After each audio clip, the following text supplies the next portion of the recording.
여러분 안녕하십니까? 광주 MBC 뉴스데스크입니다. 제20대 대통령 선거 사전투표가 사흘 앞으로 다가온 가운데 각 정당마다 막바지 표심 잡기에 주력했습니다.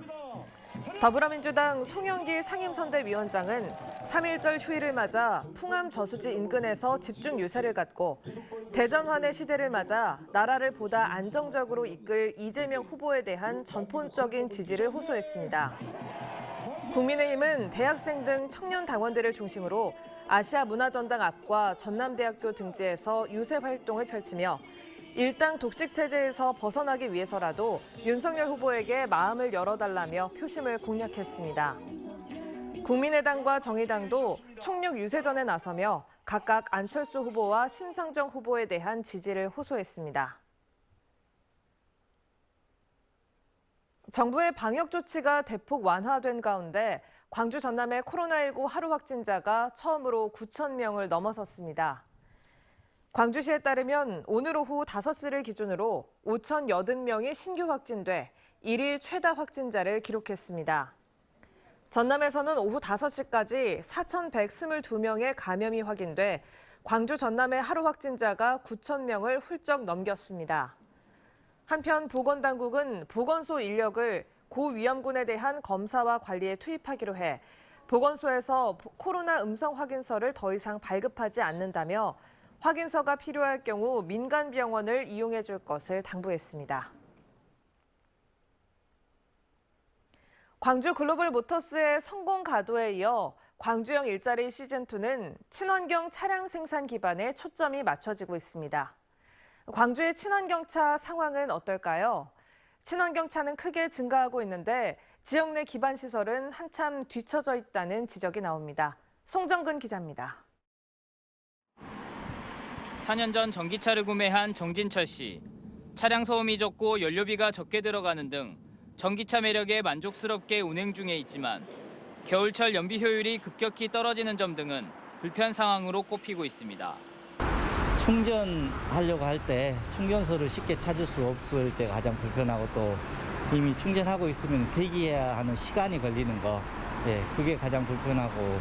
장단점이 뚜렷한 전기차. 최근 전기차 성능 향상과 정부 보조금 덕분으로 급증하고 있습니다. 광주에서도 불과 5년 전만 해도 620여 대 수준이었던 전기차가 작년에만 2천여 대가 보급되는 등 5,000대가 넘는 차량이 광주 도로 위를 달리고 있습니다. 하지만 7개 특강역시 중에선 울산 다음으로 낮은 수준입니다. 올해에는 보조금을 줄이는 대신 더 많은 시민들이 혜택을 볼 수 있도록 해 3,000대가량을 추가 보급할 계획입니다. 전기차 인프라는 현재까지 3,100여 기가 아파트나 공공기관 등에 설치돼 있어 충전기 1기가 전기차 1.7대를 감당하고 있습니다. 하지만 10기 중 8기가량이 완속 충전기여서 급속 충전기 보급이 필요합니다. 작년에는 이제 2억이었는데 공공충전시설 확충을 해서 금년도는 그보다 대폭 증액된 5억을 세워서 지금 급속 충전기 또는 완속 충전기 보급을 위해서 지금 시가 아주 열심히 하고 있습니다. 친환경 차량의 다른 한 축인 수소차 역시 광주시에 960여 대 정도 보급됐지만 비싼 차량 가격과 부족한 인프라로 인해 차량 소유주들의 불편이 큽니다. 충전이 현재는 좀 불편한 상황이죠. 왜 그러냐면 이제 충전소가 몇 군데 없어가지고 저 충전한 데 와서 보통 보면은 금방 허가하였는데 밀린 차들이 많아가지고. 광주시는 앞으로 5억 원을 들여 전기차 충전소를 확대하고 수소차 충전소는 2030년까지 모두 50곳으로 늘린다는 계획입니다. MBC 뉴스 송정근입니다. 보신 것처럼 친환경 전기차 시대를 맞이했지만 풀어야 할 숙제도 있습니다. 바로 전기차 쓰레기라고 불리는 폐배터리 문제인데요. 몇 년 안에 이 폐배터리가 수천 개 쏟아질 예정인데 재사용 규정과 재활용 기술이 아직 미비해 여러 문제점에 노출될 수 있는 상황입니다. 김영찬 기자입니다. 정읍에 위치한 호남권 미래폐자원 거점 수거센터입니다.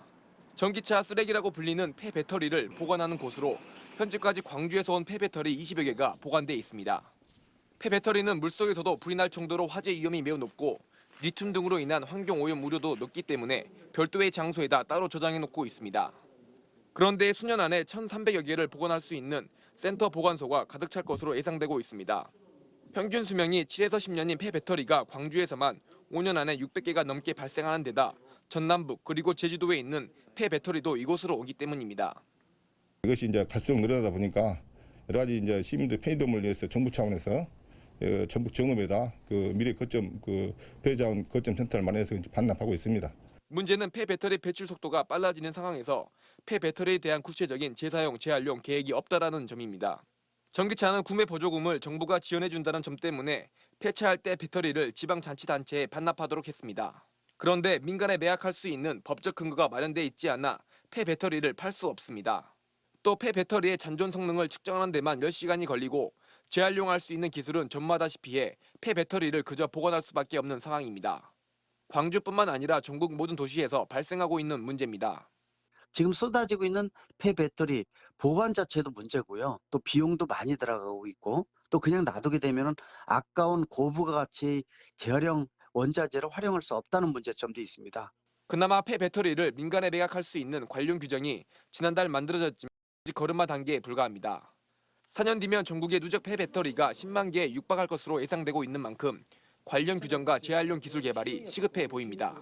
MBC 뉴스 김영창입니다.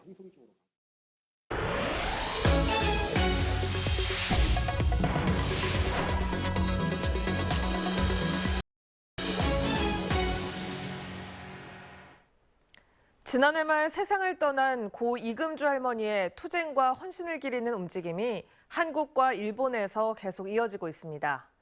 3.1절 103주년을 맞아 지난 30여 년 일본을 상대로 가장 치열하게 싸운 여전사 이금주 할머니의 삶을 다시 한번 되돌아봅니다. 조현성 기자입니다.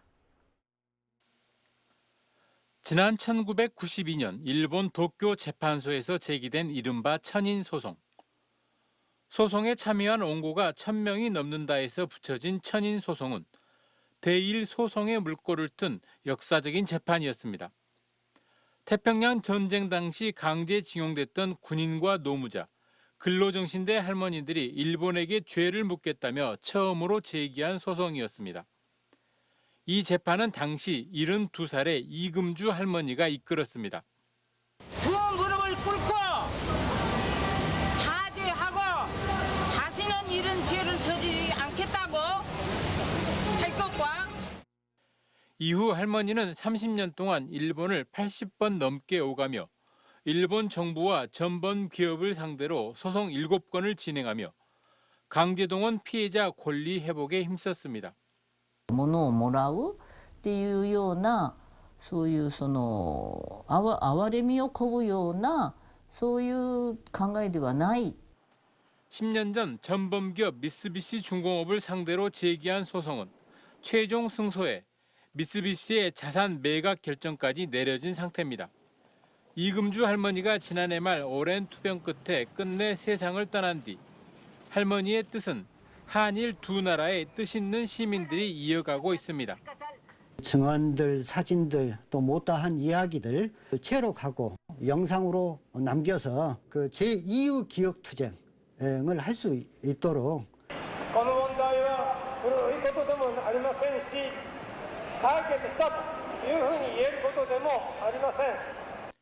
이금주 할머니는 3.1 만세 운동을 주도했던 유관순 열사 이후 일제에 가장 치열하게 맞선 치마 저고리 입은 여전사로 기억되고 있습니다. MBC 뉴스 조현성입니다. 제103주년 3.1절을 맞아 광주시는 시청 대회의실에서 기념식을 갖고 순국 선열의 독립정신을 기렸습니다. 코로나19 여파로 최소 인원만 참석한 기념식은 유공자 표창과 기념사, 만세 삼창 등으로 진행됐습니다. 전라남도는 기념사를 통해 위대한 3.1운동 정신을 계승해 미래 100년의 성장 동력을 확보하겠다고 밝혔습니다. 전남의 대표 온라인 쇼핑몰인 남도장터가 활성화되고 있습니다. 개관 3년 만에 500억 원 매출을 돌파한 데 이어 전국에서 처음 법인화도 추진하고 있습니다. 문현철 기자입니다. 양파즙 등 각종 건강식품을 생산하는 농산물 가공업체입니다. 전남도가 운영하는 온라인 쇼핑몰 남도장터에 입점한 뒤 매출이 크게 늘었습니다. 특히 수도권 등지 주문이 늘면서 안정적인 판로를 확보했습니다. 앞으로도 이 남도 장터몰이나 또 홈쇼핑과 연계를 해서 지속적인 관계를 유지하도록 노력하고 있습니다. 남도 장터가 문을 연 것은 지난 2019년. 첫 해 500여 개에 불과했던 입점 업체 수가 지금은 1,600여 개로 늘었습니다. 판매 상품도 5천여 개에서 2만 6천여 개로 5배가량 급증했고 회원 수는 30만 명을 넘어섰습니다. 지난해 매출은 500억 원을 돌파해 해마다 가파른 신장세를 보였습니다. 농축산물 위주였던 판매 상품은 공산품과 농어촌 체험 관광 상품에까지 확대됐습니다. 남도 장터가 전문 온라인 쇼핑몰로 자리 잡기 위해 전국에서 처음 법인화를 준비하고 있습니다.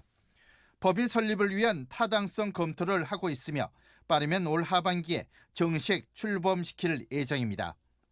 전문성과 사용의 편리성을 강화하면서 급변하는 유통시장에 신속하게 대응하는 그런 체계를 구축해서 내실화를 기하고자 합니다. 또 소비자에게 농산물을 정기적으로 배송하는 구독 경제와 해외 수출을 올해 신규 사업으로 추진하기로 했습니다.